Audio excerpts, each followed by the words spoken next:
All right. Did you hit the button, Robert? Yeah. But the button has been hit. Jesus. I can Well, confirm. Welcome to Citizen Watch. It's the 18th of March, the day after St. Patrick's Day.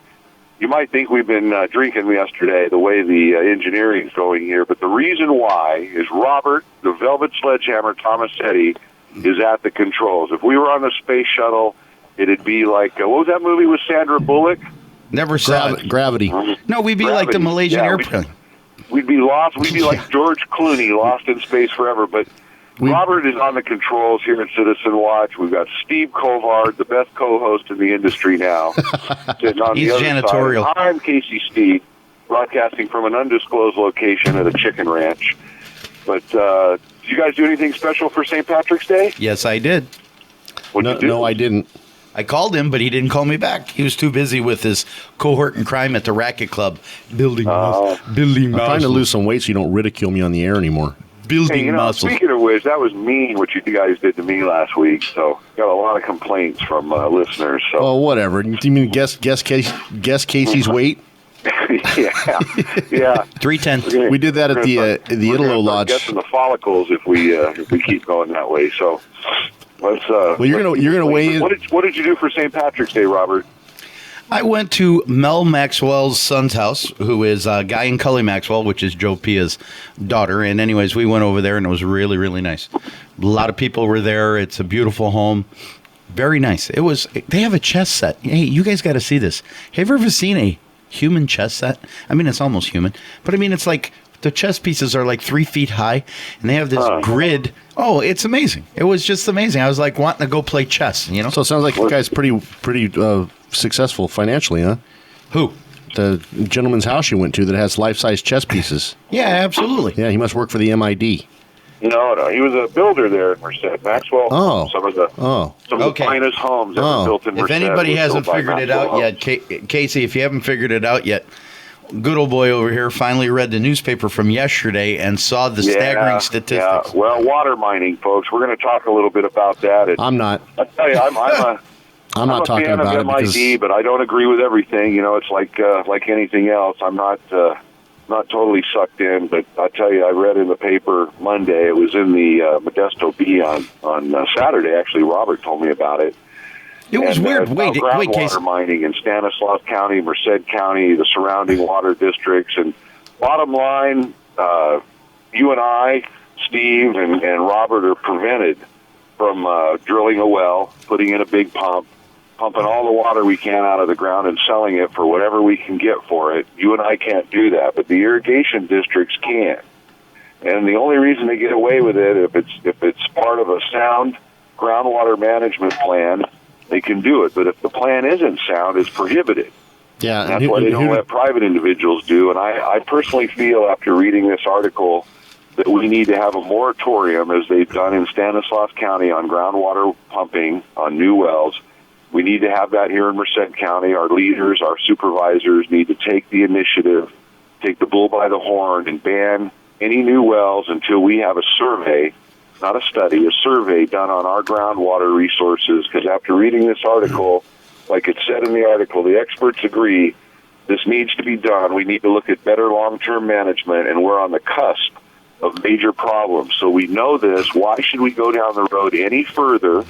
Let's go ahead and get ahead of this problem instead of reacting to it like everything else we do in the state of California. Let's have a survey, not a study. Let's do it now. And in the meantime, MID, TID, all of these irrigation districts should not sell water outside of their district. Hello? Oh, we were waiting until you're done. You know, you don't like when I talk on top of you, so I was. I just don't want to say anything right now. But what's ready to come out of my mouth right now? He is peeved. It's a shame. Selling water.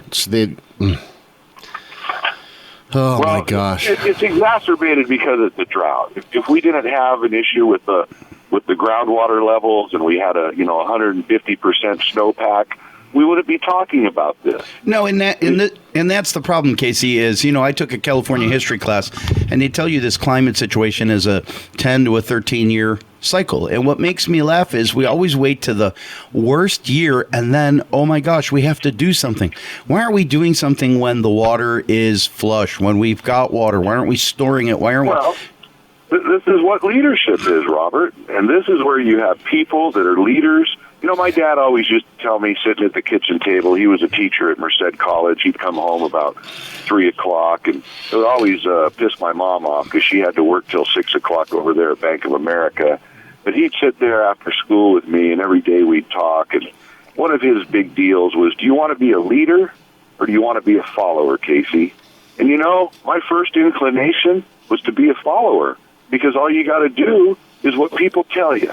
Yeah, you know, you don't have to think for yourself. If those people are paying you enough, you'll do. If they're paying you enough, you'll do just about anything to keep the company line going. I hear and that's my point. That's my point. So it's one of those things where, you know, my first reaction is, well, I want to be a follower. So he showed me what being a follower is. I had to do everything he said. I didn't like that.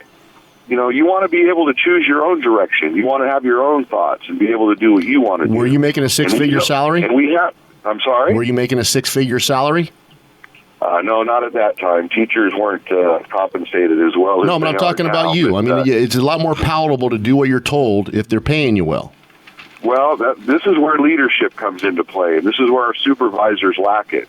Like I say, if they had an original thought in their head, all you'd hear is an echo, because there's no original thoughts coming out of the supervisor. Stanislaus County, you know, their supervisors get it. Terry Witherow up there, he said, look, if it's not part of a sound groundwater management plan, it should be prohibited. Yeah, and let's get and how much, Casey? Pumping water out of the ground is a sound plan in this day and age. But at a different level, out of all the groundwater that Turlock pumped, how much did they sell for profit?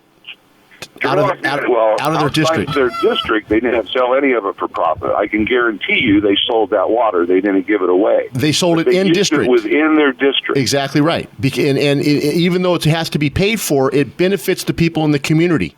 Right. And when we pump, not sell water outside of our district. It's just like letting our fuel and energy reserves. And who was the biggest culprit of that?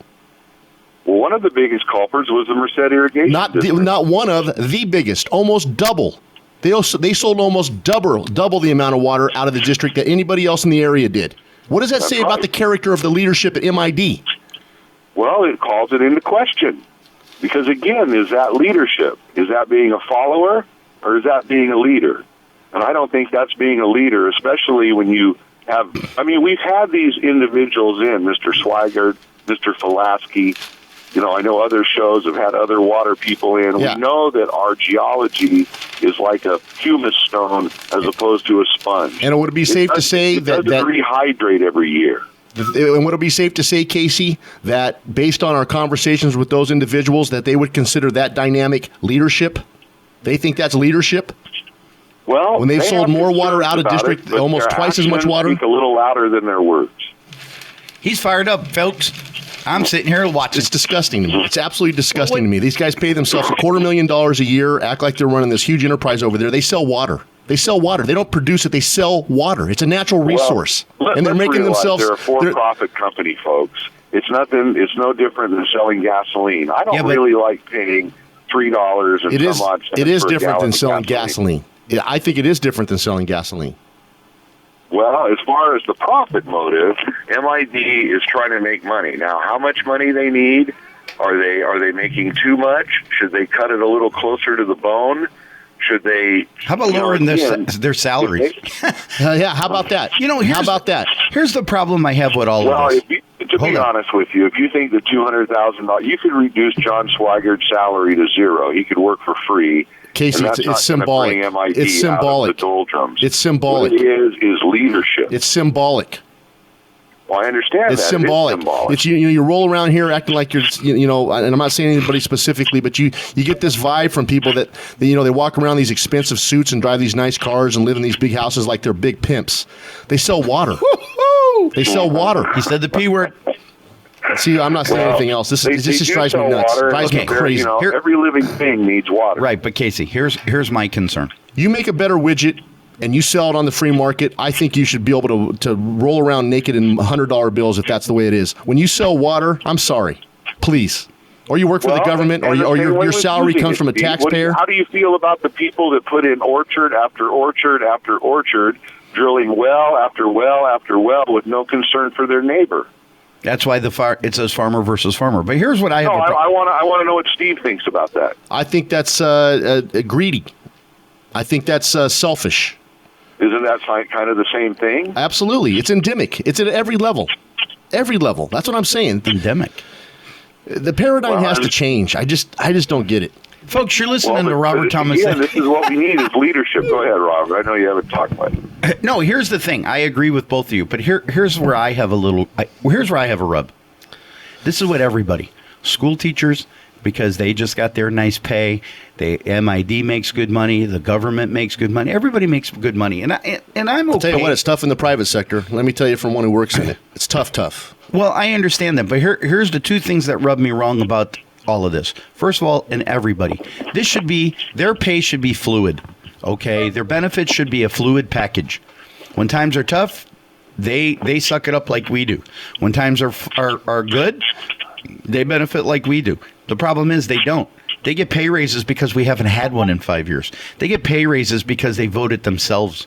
Okay, I'm reading a situation where the legislatures just, I don't know, what was it, 5 months ago? They gave themselves a pay raise. Now they're going to look at another pay raise. Okay, right. And here are people. I mean, you know what we need? We need like 100 people running for office to show the public that, hey, we need to stop this insanity. You know, we're not paying attention to it, and that's the problem. Excuse me, is that people aren't paying attention to what's going on. They look at it and go. You need leaders, not followers. Well, we have lemmings going off the cliff. We don't have leaders. We need leaders with character. But here's the problem with the leaders. We're not the only reason they're giving themselves pay raises, as you read in that article about the school district, is because they think the state is doing wonderful. They don't realize their own pension system is broke to the tune of $100 billion. No. But yet, hey, we had it in the black in one account. You know how accounts work, Robert. Yep. You got to look at the whole picture. But the bar may be doing good at Dietlow, but there might be another area that's suffering. And so you have to look at the financial state, the financial health of the whole living organism. But what and it these is, teachers and these greedy government workers and legislatures who say, hey, we're in the black in the general fund for a few seconds. Let's give ourselves a raise. You're deluding yourself. Well, and here's the point, too. And here's the thing with state of California that people don't realize. And then I'll go back to my second point. Well, let me do the second point first. The first one was, they get these auspices and these thoughts of that they're in the black and they give themselves pay raises. Nobody else gets pay raises. Okay, do we get to go to our employer and say, hey, I want a pay raise? And they say, okay, no. Everybody, all of these people who are in power give themselves huge pay raises. You look at the people at the county that are making huge bucks. Where'd that all come from? Well, they hid behind the judge's robe and said, well, the judges got a raise, we should get a raise. It's automatic. Well, leadership. Right, but here's Madera County, their leaders said, no, just because the judges get a raise, we're not going to take it, to show solidarity with the other employees who have had to take a 10% reduction, and who have been laid off, who don't have their buddy working next to them because that position's been eliminated. No leadership. Followers. Okay, but here's the problem that I have. MID has 5 people who are their board of directors. That's right. And Flagler doesn't get a dime without their approval. I know that, but that's not where I was going. Where I was going to go is they want to pass the raising of water, instead of them being leaders and taking it upon themselves to go with this thought. No, they pass it on to somebody else, because if they approach it, it's not what they're not going to get reelected. This is exactly why we have all kinds of problems. Our leaders don't lead us to where we want to be. They lead us where they want us to be, which is keep us blind, keep us stupid, and just suck the water dry as much as they can. Then when there's a problem, here's the point. Their profits are private, but their problems are public. Amen. Oh, very much so. Freaking into that. And that bothers me. It's like when they're wheeling, and I see where Steve's going with this. It's a flush year. Oh yeah, look, man. Well, look what we did. We're fantastic. Just like when the stock market goes up, everybody's broker is a genius. When the stock market goes down, then tell me the true value of your broker. When he gives you alternatives, we're all screwed. Well, let's break it down to another level, Robert. The farmers that are entitled to water, you mentioned the word wheeling, and that hit upon something that people that have irrigation rights do. They wheel their water. In other words, it turns to another person. So if you decide not to plant this year and you're entitled to 4 acre feet, you can go ahead and sell that water. Didn't we hear Piccolo Farm, Steve, make a plea on their show a few months back that if people wanted to give their water allotment to Piccolo Farms, they would buy it? Didn't you hear that? Yes, I did. Okay, so it's the same thing on a personal level as it is on an MID level, as it is on a state level. And what it takes is leadership. Maybe Piccolo Farms, and I'm not picking on them at all because they're a fine show, and maybe I should use a different example, but maybe it's not a good year to grow. Maybe we need to sit it out this year. But then you're looking at a business. Exactly. So what do you do? And this is where it takes the forward leadership. Nobody pushed the money into a fund when the money is flush. You look at almond farmers. I wanted to be a retirement specialist for almond farmers. You know what they do? They buy more equipment because they get a tax write-off. Is any of them putting money into a 401k so they can actually retire? No, the guy's out there at 80 years old knocking almonds off of trees. They'll never retire. And they can never retire because of the backwards thinking of a lot of their, and I shouldn't say all of them, but the ones that I dealt with in Stanislaus County, they're backwards thinking. They kept the equipment manufacturers going. It was terrible. All I can say to that is... Are we coming to our first break? Yes, it is. But we always harp about keeping our money in our community. And yes, sure, Turlock Water District is selling their water just like Merced is. But you know what? Turlock's keeping their money in-house. All that money circulates in their community. We send our money, we send our water out of the community. It comes back into a select few, and then they get to dole out the proceeds. And that's BS. Well, and realize the proceeds are used for maintaining of the district. You could say, could it be done more efficiently? Could they privatize more? And like I say, this is such a multifaceted issue. You have individuals that are able to sell water. Is that right or wrong? Again, the drought is really exacerbating this problem. We should have a system in place that we could withstand a drought. Right, but that's where we need to be. But here's my question. I always rail on the salaries because it doesn't show solidarity. It shows management and labor, and then we wonder why public employees run to a trade union. Right. Because you got John Swigert making as much money a year as Warren Buffett. Warren Buffett is a gazillionaire. John Swigert is the leader of a small water district. Okay, and you're making only him, man. There's probably 10 people out there making 200. Anyways, and I disagree with you, Casey. 200 grand is a lot of money in this community. You live large here on $200,000. I'm just saying what the impact could be from MID if they were to, put that. It would be symbolic. You know what? It would be symbolic. It would say, guys, we're in this together. We're going to stand shoulder to shoulder and get through this. It would be symbolic. Okay, are you guys ready? So we're going off. Hey, folks, welcome back to the second segment on Citizen Watch on this March 18th, beautiful evening there in Merced, and we appreciate you listening to us on KYOS, AM 1480, Robert the Velvet Sledgehammer behind the controls, Steve Colvard with his feet kicked up, drinking a cup of coffee, and I'm Casey Steed. I want to let people know that our YouTube hits are going crazy. I thought somebody was messing with us for a while, but I really do believe that we are getting 200 to 300 hits per show. It's just incredible. We're famous, man. One of the nicest phone calls in the world. Ooh, tell him. Last night from a 23-year-old Merced College student. I didn't write his name down. I still have it. I'm gonna record it so Steve and Robert can hear it. But he was very appreciative of what we're doing on Citizen Watch. He thought we had great chemistry. He loved the Velvet Sledgehammer and his jokes. And he just said that we bring a truth to the community that's not told. We talk about what's really important, and he blessed us. He said that we're on a mission and that we should continue that. So I just really want to thank our listeners for that kind of support. That just makes my whole day. I tell you, we don't get a dime for doing this, and it's something that we just do for the love of our community. And we welcome anybody to come in with differing opinions. You can contact Steve. You can contact the tip line. I think they're afraid of us.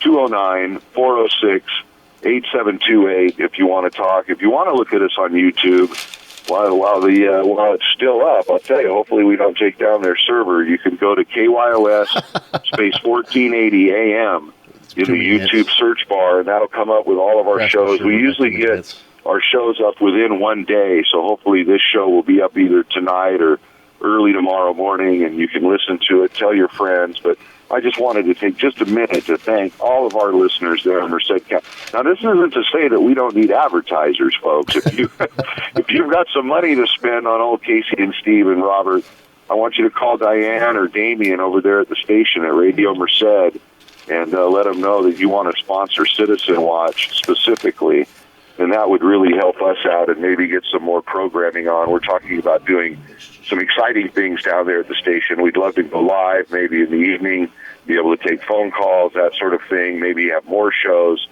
So again, we can't do it without the people listening to our voice right now. Our voice or your voice? Oh, cut it out. And I look at it this way. We're talking to the 75% of the people in this community that have chosen not to participate in the process up to this point. And what we're why don't you talk about your little deal last week where you went and had lunch with some people? What did they tell you? Remind me which one we're talking about here. Because he goes to lunch so much. Filet mignon. Oh, yeah. I went to lunch. Should I leave the place I ate at anonymous? Yeah, just tell them what the people said. And there were lifelong members of this community, and some of them second, third generation. And I asked them what they think has gone wrong here, because they were saying, this used to be a nice place to be, and so on and so forth. And I asked them point blank. I said, what do you think has gone wrong? And they had a very simple answer, and it was universal. They said people stopped caring. And I don't know when it happened or why it happened, but we've got to get people to start caring again. And I think what we try to do here on Citizen Watch is illuminate where we've gotten to because of that attitude. When 1 out of 3 people vote, or 1 out of 4 people vote, and they don't pay attention to what's going on in their community, this is where you end up. And all I'm saying is we're talking to those people. If you disagree with what's going on and the leadership that we have, and we try to illuminate that week after week after week, please participate in the system. And it's one of those deals where if you're in a community where you have to hear one political perspective or the other, listen to it. But no one goes into the voting booth with you. Say what you have to say when you're in that group. Don't try to be the rebel or take on the cause. But when you walk into that voting booth and close that curtain behind you, no one's in there with you. No one's ever going to know where you put that X. And get in there and do what you think is right. And unfortunately, this go around, we have some issues where there's no challengers. There's really no races. People running unopposed that have been entrenched in their positions for many years, and we can't change that right now because no one threw their hat into the ring. But you know what you can do? You can vote for none of the above or fill in a write-in candidate. And if the election comes out and the candidate gets the office because no one challenged them, but they were second in the votes to Mickey Mouse or none of the above, or whoever you write in, it sends a loud and clear message to the leaders in this community, because very few people are benefiting from our resources here, and it's very aggravating to me. Well, I think those people kind of agreed with you, and they had listened to our show even. Well, here's the point that I have a problem with is I agree with Steve. There's a lot of people that they don't care. You listen to young people and you say, why don't you vote? Because I was in the military for 6 years, and I feel that, there are people in foreign countries that would love to vote, and here we have a right and people don't take advantage of it. And the problem that they think of is I'll bet you more people signed up for Obamacare than voted. Okay? I'll bet you in the state more people sign up for Obamacare than vote. And that's just kind of a silly comment, but that just shows you, because there are people that don't care about voting. They don't hear my voice. Right. Well, you may not be far off, Robert. And, speaking of participating, a city council meeting was last night, and Measure C, this is the sales tax measure that was passed in Merced, very similar to Atwater with their Measure H, for public safety. Ours was for public safety and transportation. There's millions of dollars to spend, and there's 6 vacancies on the Measure H committee. They're trying to look to fill these vacancies. H or C? So again, I'm sorry? H or C? Can we get Jim Price in that one too? Well, you got to be a resident of Merced, city of Merced, Merced, but it's Measure C in Merced. Measure H is in Atwater, and you've heard some of the gyrations on the other shows talking about the growing pains, if you will, with trying to how to figure out to spend this money. But they really do need community input. And like Robert said, if more people sign up for Obamacare than participate in government, well, folks, we're screwed. So I would encourage people, there's 6 vacancies on the Measure C committee, contact the Merced City Clerk. Call down there. You can go online on the Merced City website. Just go to Google or Dogpile, put in City of Merced website, City of Merced, whatever, it'll come up. You'll be prompted. I would encourage you to fill out an application, sit on that committee, and decide what's important for these millions of dollars to spend and where they go. Because it's like Robert said, participating, getting ahead of things, not waiting until they're a problem. This is the key. But here's the other thing, though.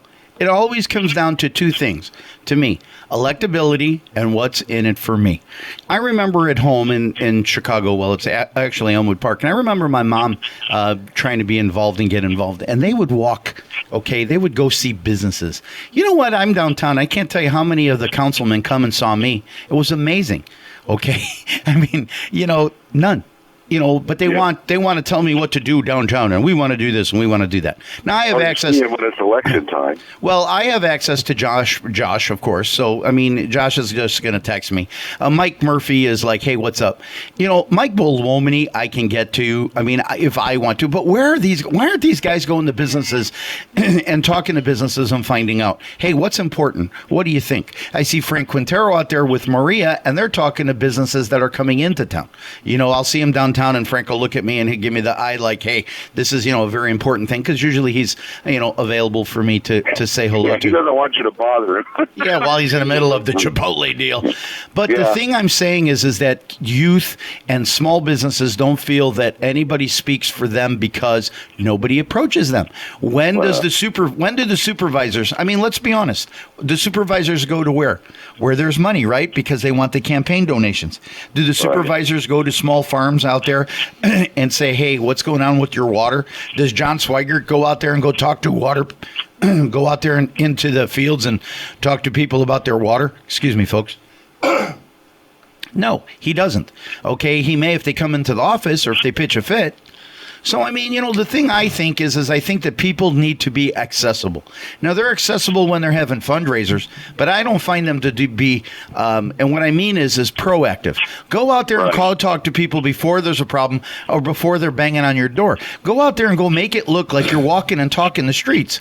You're right, Robert. You bring up something I've harped on for years. One in the hand is better than 2 in the bush. I'm gonna tell you, all of those businesses that we have there in Merced that are working, employing people, our supervisors, our economic development director, Hendrickson, break suction, Hendrickson, get out there, talk to the existing customers. It's great to bring in new ones, but you know how expensive it is to lose an existing customer?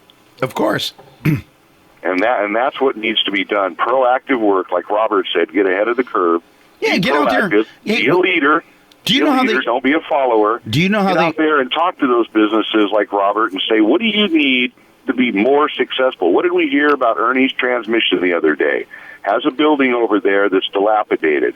The city, in their inflexible moves, say, look, you need to do X, Y, Z, or don't even talk to us. I know somebody that wants to rent the old Volkswagen building down there at the end of 18th Street. They want them to put in a complete fire sprinkler system. It's not feasible. Well, and here's the point. I have a question. Okay, we want to put a fire sprinkler system. Okay, the building has been there for how many years, and it's never been an issue. Where these stupid ass? Look, we're going to have to go to a break here, folks. But real quickly, I was in New Orleans. It was hilarious. Guys breaking out a stoop. A stoop is the front stairs in the city where the kids hang out, and I mean, if you ever watch any movies of the inner city, you know what a stoop is. But anyways, his entryway. So the guy's tearing out his entryway, and all there is a piece of plywood. And I looked at the guy, and he goes, can I help you? And I go, all you do is put a piece of plywood over there? He says, you see a hole? I go, yeah. He goes, you fall in it? Tough crap. And I laughed. And he goes, where are you from? I go, I live in California. He goes, don't tell me. They have you cover it. Then they have to put pylons. Then you have to put the tape. And then you have to call your insurance company because somebody's going to fall in it. And that's what we talk about. You know, I saw something kind of funny last night at Millennium.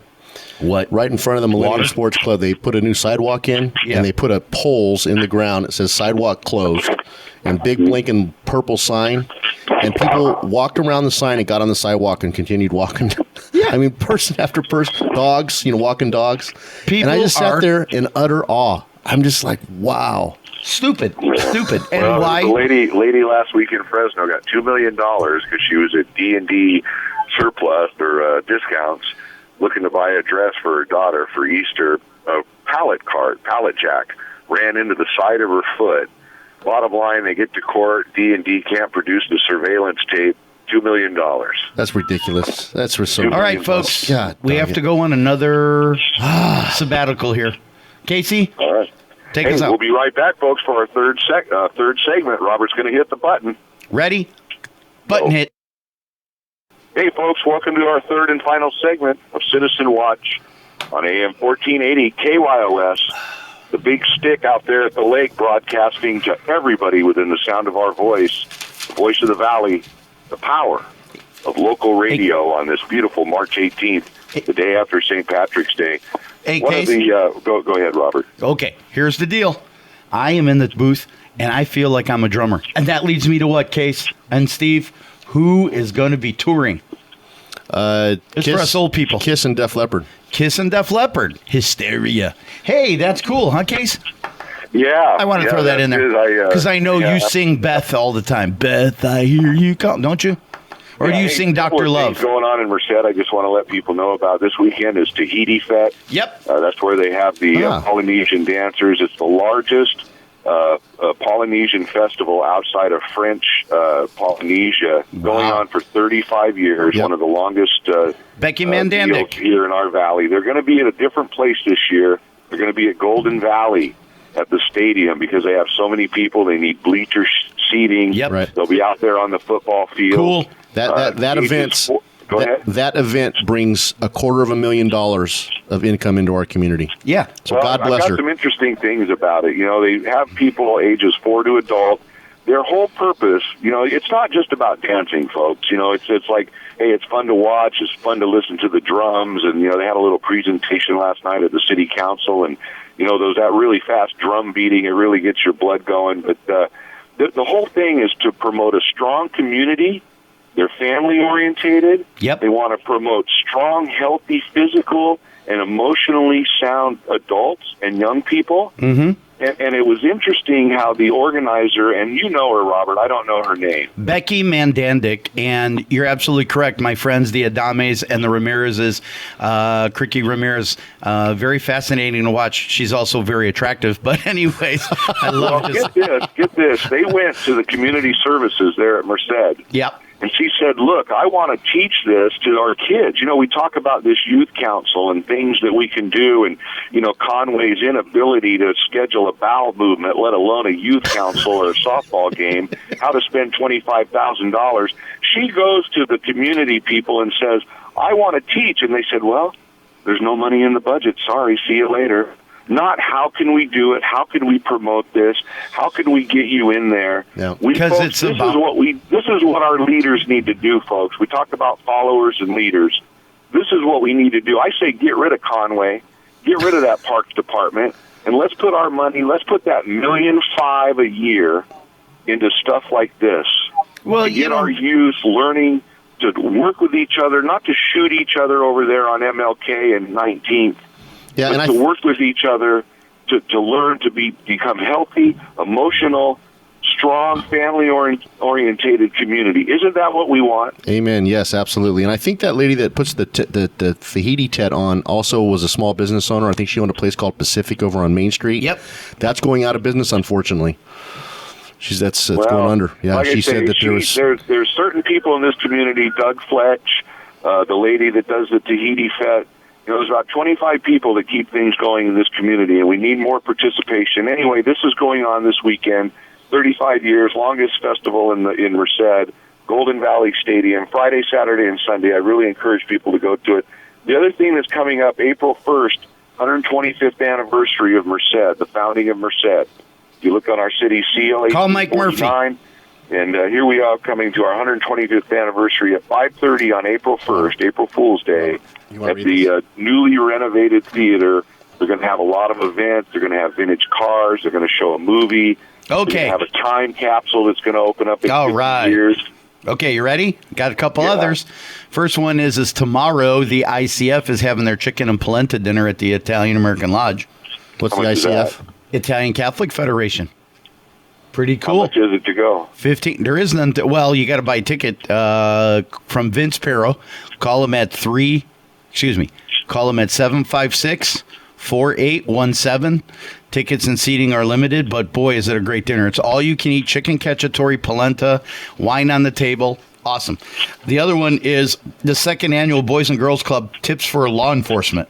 The Boys and Girls Club of Merced County will, along with 510 Bistro, host, wow, I'm losing my voice, host the second annual Tips for Law Enforcement on March 25th from 5 p.m. to 9 p.m. Celebrity law enforcement personnel will be your waiters. See, now that's what I have a problem with. Celebrity law enforcement. Larry Morris is a celebrity. Pat Lunny is a celebrity. Hey, whether or not celebrities or not, they'll be waiting on you. They'll be waiting on us. That should make it fun, right? That should be good. Matter of fact, sir, there's a fly. Larry, my water glass is empty here, buddy. Get over here. Yeah, that'd be fun. Reservations are encouraged. A portion of the proceeds will go to the Boys and Girls Club. It's going to be at 510 Bistro on March 25th from 5. I might go to this from 5 p.m. to 9 p.m. Okay, and the telephone number for reservations is 381-0280.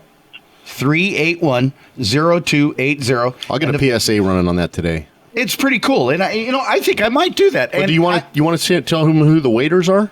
That's kind of interesting. The waiters will be here's who you can kind of abuse if you go to this. Larry Morse, Vern Warnke, Andre Matthews, Frank Swigert. Wait a minute. Where's Larry? I mean, not Larry, excuse me. Where's Pat Lunny? Because that's the one I want to sit down in. Pat, what's this fly doing in my soup?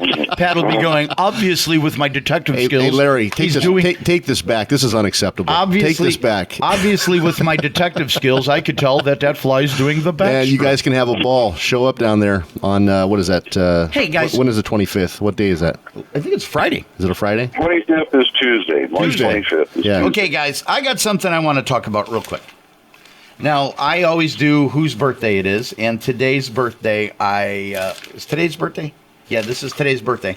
Today, Queen Latifah and Vanessa Williams. Queen Latifah's 44, and V. Williams is 51. Wow. Vanessa Williams. Remember her? I do remember her. Okay. Yeah.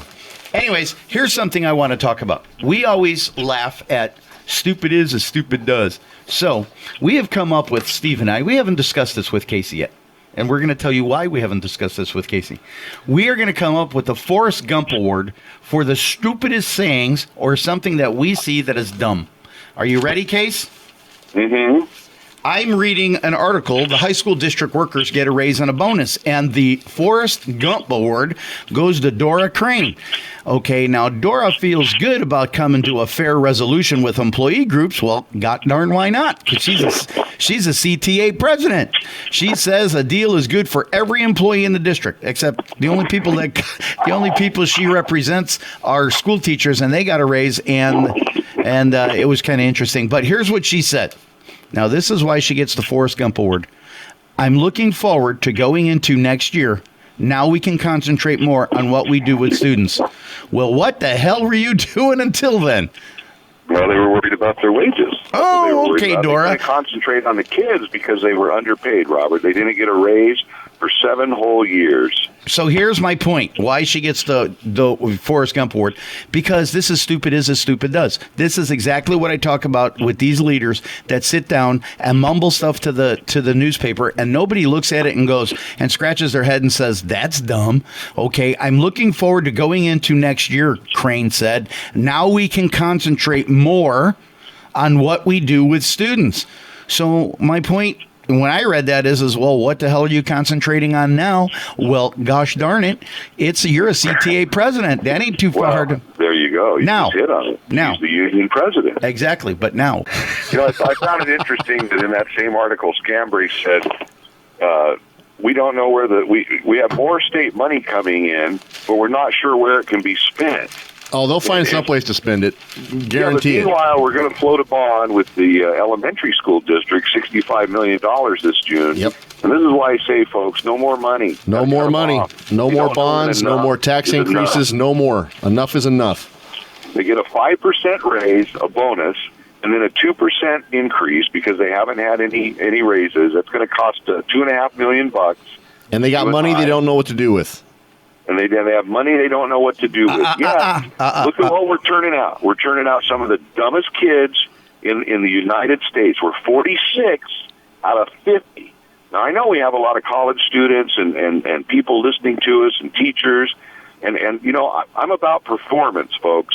Again, a follower or a leader. What do you want to be?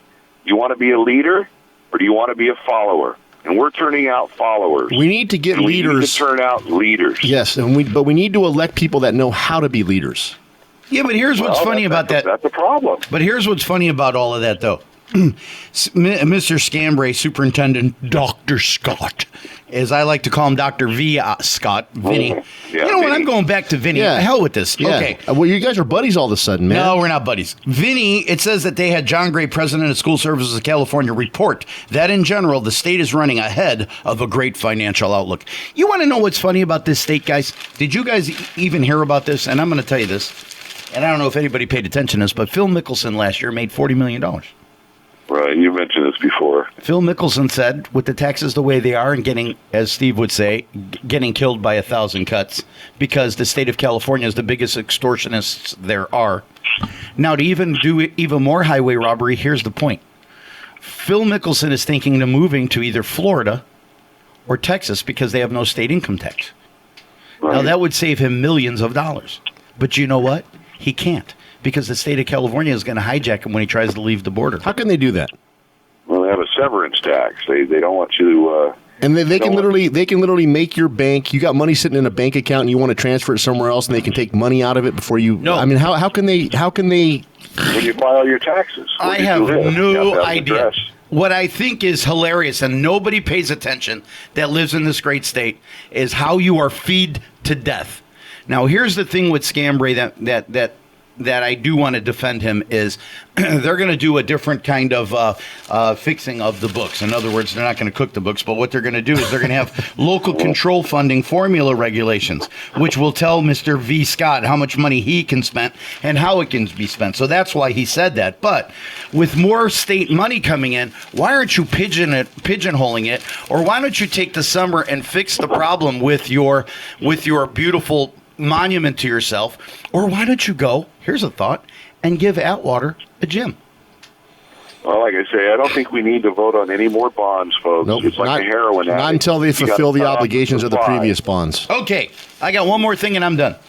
I read something that was absolutely funny. How are we doing on time? We're doing good. We got 2 minutes. And Robert is going to tell you about a general who will take a plea deal in a sex case.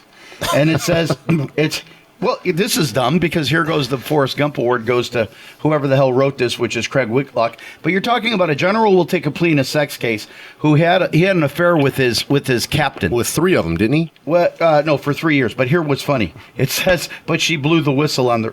I don't think I want to hear she blew the whistle in a sex case. Do you? Casey?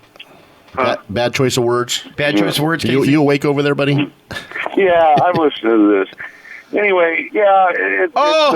It's not Casey's report. Picture him in his helmet, in a battlefield situation. So yeah, they're having sex with a field helmet on. That's funny. Stupid. Okay, so Case, go ahead. What would you like to take us out with? Give all your information you would like. How many minutes do we got left? 2. About 1.5. Well, there was an interesting editorial in the paper today about the hypocrisy of Supervisor Pedroso, all of his efforts that he went through to help Brenda Porras with her DUI and license suspension, and Jim and Madeline Pacheco, who are the parents of Jimmy Pacheco. He ran against Supervisor Pedroso in the election last year, and all Supervisor Pedroso could do was to sling mud at Jim Pacheco and his allegation of a DUI, which he was found exonerated, he was found not guilty. And here the hypocrisy Supervisor Pedroso to make such a big deal about that, and then just a few months later, and actually during the election, knew of his assistant's dalliances, went ahead and defended her to the hilt, to the point of even calling Norm Andrade a police officer. So I thought it was a very interesting editorial. Why are they about pissed? Hypocrisy and, again, leadership. Are they and angry? lack of it. Are they angry So, because John didn't call Jim's boss and have him helped? No, I don't think that's at all. I think it shows hypocrisy. I know you want to defend John, and that's perfectly understandable. But if you can't see the hypocrisy in that, then maybe you need to clean your glasses. The other thing I'd like to talk about is Dave Gonzalez Sr., who is the father of Dave Gonzalez over at the city of Merced, and Kevin Gonzalez at MID. He passed away, and so our thoughts are with the Gonzalezes about the loss of their father. Yes, our condolences to the Gonzalez family. Yeah, so we always okay, Case, have a little kind word for that. Anyway, I appreciate Take us out. people listening to Citizen Watch on this beautiful Tuesday afternoon. We're going to be back on Thursday night, folks, and we would encourage you to listen Thursday night to Robert, the Velvet Sledgehammer Tomasetti. He'll probably be running the controls from now on. I'm Casey Steed, and of course Steve Colvard sitting there with his feet up. Do I get to say anything on the way out? Go ahead. Go ahead, Casey. You done? Yeah. This is all I want to say. Uh-oh. You ready? I'm under the desk. Very simple. You, me, we. That's it? Got to be about something bigger than yourself, folks, or we're done. Well, that's selfishness. True. Are we done? Mm-hmm. Good night, Mrs. Calabash, wherever you are.